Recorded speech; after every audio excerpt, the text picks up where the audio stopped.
come, and that is at Rockingham. Now, such is the popularity of the Octane Caterham Academy that the championship is split into two groups.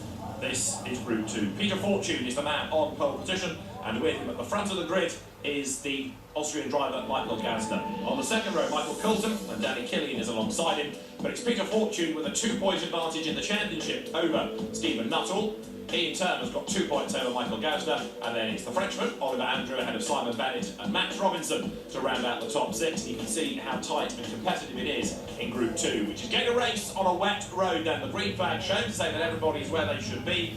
Pete Fortune, the man who heads the title race, is on pole position, and alongside him at the front of the grid is Michael Gassner. A bit of creeping from Fortune as they like to go out, and away they go. And there, having crept, he gets bogged down a bit. 1 or 2 with wheel spin as they slither off the line and head up towards Riches for the first time. Again, all identical cars, 125 horsepower, 5 speed, road going, Caterham Road Sports, 3 abreast as they dive into Riches for the first time.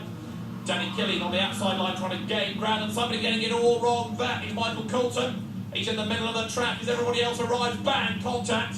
And that was Alex Taylor, by the look of it, that's given him a mighty blow and ripped off the front left corner of his car.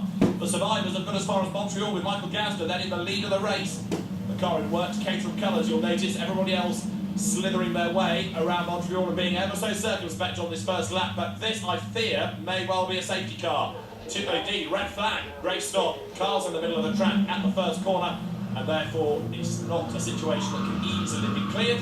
The race is being stopped in. Michael Coulton that got it wrong. He spins, he waits for the inevitable impact, and when it comes, the man that delivers it is Alex Taylor.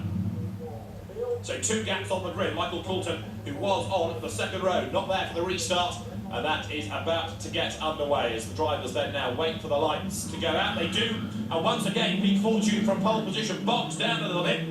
A good getaway from Stephen Nuttall from the third row of the grid, the man that was only 2 points behind him in the championship. Michael Gassner once again gets a good start, but Danny Killian also looking to go well around the outside, 3 abreast into the first corner, out of Riches, and now they've got to make their way up towards Montreal. So both Academy races with a race stopper on the first lap, and the drivers, I think, will be just given a talking to post-event, just to calm them down a little bit before they head to Rockingham for the final rounds of the championship. The Academy that caters for racing and for sprints to get people into the competition mood.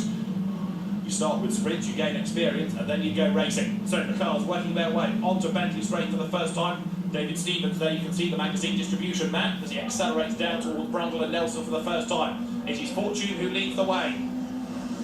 The championship leader gets mugged as up the inside comes the Austrian Michael Gassner. He goes through. It's a truly international lineup in this. You've got lots of European drivers that live and work in the UK coming into the Caterham Academy this year for a bit of fun.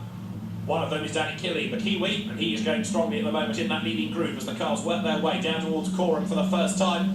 You also, within this championship, get points for marshalling, 5 points for when you do a day's marshalling, and many of them have been marshalling here this weekend, marshalling other Caterham events. 5 points in the back pocket, now they can go racing themselves. And at the end of the lap, Pete Fortune has worked his way up past Michael Gassner. He leads the way. Gassner is second, third is Killian, and in fourth is Stephen Nuttall. The tax partner comes across the line and there's mayhem behind him. Max Robinson has gone off. It looks like Paul Kroll is involved. I think the yellow car of Mike Evans was facing the wrong way. Leaders have gone across the line. And yet, there, look at Murray's people trying to sort themselves out. Paul Kroll in the red car has gone backwards all over the grass. I think Robert Anderson was involved in that as well. His father was here a month ago racing in the Northern Sports and Saloon Championship. Here's the replay. Let's see what kicks off. Remember, it's still a greasy road. And the first one to get it wrong was Max Robinson, and then unrelated behind him, Paul Kroll spins, and in avoidance, others go off. Mike Evans goes off, and Robert Anderson tries to dive through the mayhem as well. So that has rather broken up the pack. There's Anderson rejoining off the grass onto the tarmac. So all sorts of fun and games down at the end of the lap, but that has served to break up the pack behind the leaders. The road is drying, it's getting quicker all the time. It's Fortune from Gassner, from Killian as they turn their way through what used to be the S's, and very wide is Pete Fortune, and that's going to cost him a whole load of places. He's down 3, possibly 4 by the time they reach the bomb hole. Danny Killian, now the Kiwi in the white car, comes up the inside, and Fortune gets it all sideways, and off he goes.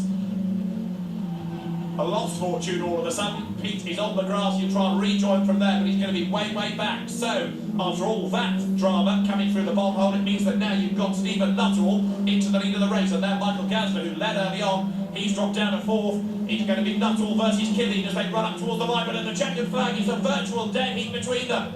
Over the timing line, 56 thousandths of a second. The winning margin could barely be closer. Stephen Nuttall just survives for a third victory of the season. Danny Killeen second, and across the line in third comes Nick Portlock, getting ahead of Michael Gazler. Oliver Andrew is fifth, and Simon Bennett rounds out the top six. And there's one more race to come in the championship. That is at Rockingham. For now, the drivers celebrate, but that spin for Pete Fortune was a costly one, because now Stephen Nuttall is ahead of him in the championship and 5 points to the good, and Michael Gazler has the same point score as Fortune. They are tied for second place. It's going to be a very fierce climax to the championship.